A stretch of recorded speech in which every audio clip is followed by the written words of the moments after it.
सभी भक्तों को ओम नमः शिवाय। तो मित्रों, मैं आपको बताना चाहता हूँ, ये अपने अनुभव से ही मैं आप लोगों को जो भी बातें हैं वो सारी शेयर करूँगा, बताऊँगा। ना कि किसी किताब या किसी गुरु का किसी भी तरह का कोई ज्ञान नहीं है। सिर्फ़ अपने अनुभव के कारण मैं आप लोगों को कुछ बातें शेयर करना चाहता हूँ और आगे भी इस बारे में बताता रहूँगा। तो आइए सबसे पहले बात करते हैं कि इस संसार में सबसे बड़ी शक्ति, सबसे बड़े देव कौन है?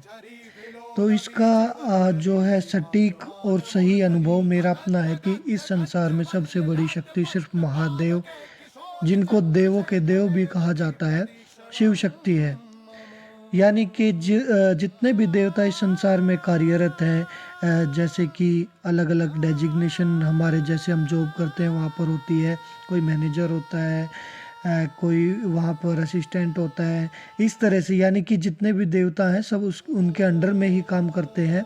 लेकिन जो इस संसार को चलाने वाली शक्ति है, वो सिर्फ़ और सिर्फ़ महादेव की शक्ति है, शंकर भगवान की शक्ति है। जैसे कि मैं लगातार एक जाप करता रहता हूँ ओम नमः शिवाय का, और एक जिसमें कंटिन्यूअसली हम करते हैं, तो जैसे हम सोते समय भी मैं जाप अपने मन में जो है चलाता रहता हूँ, जिससे कि मैं अलग-अलग एक तरह का एक अद्भुत एक अनुभव जो है वो करता हूँ।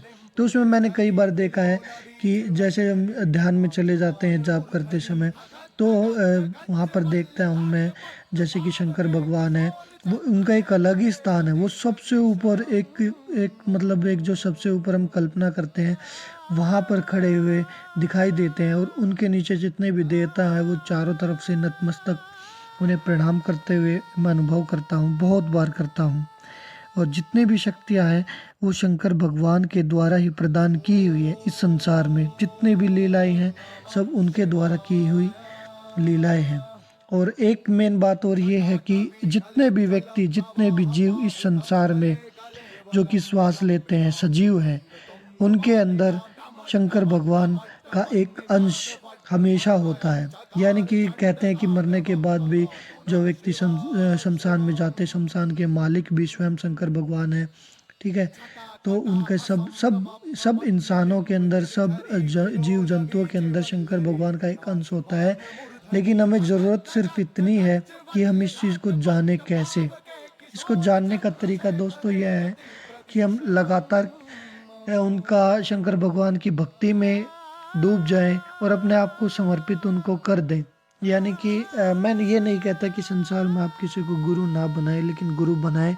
लेकिन जो है व्यक्तिगत रूप से बनाए हुए गुरु भी इस संसार के कालचक्र में घिरे होते हैं, जैसे कि लोभ, मोह, क्रोध, उनके अंदर भी ये चीज़ें आम तौर पर देखी जाती हैं। लेकिन अगर आप स्वयं स्वयं स्वयंभू यानी शंकर भगवान को ही अपना गुरु बना लेते हैं, तो फिर अगर उनकी भक्ति में डूब जाते, तो आपका मार्गदर्शन भी वो सोपन के द्वारा आपका ज़रूर करते हैं, जिस हिसाब से मेरा करते हैं। मुझे बहुत सारी अनुभव ऐसे होते हैं जो कुछ होने वाला होता है, लेकिन मैं उन्हें सोपन के माध्यम से पहले ही देख लेता हूँ सुबह। तो इस विषय में मैं जो है एक अगली वीडियो बनाएँगे, लेकिन सिर्फ़ इसमें इतनी इन्फॉर्मेशन मैं आपको देना चाहता हूँ कि इस संसार में सबसे बड़े देव, संसार की सबसे बड़ी शक्ति जो इस संसार को चलाती है, वो सिर्फ़ और सिर्फ़ देवों का देव महादेव हैं। तो बोलिए ओम नमः शिवाय, हर हर महादेव, शिव शंकर भोलेनाथ की जय हो।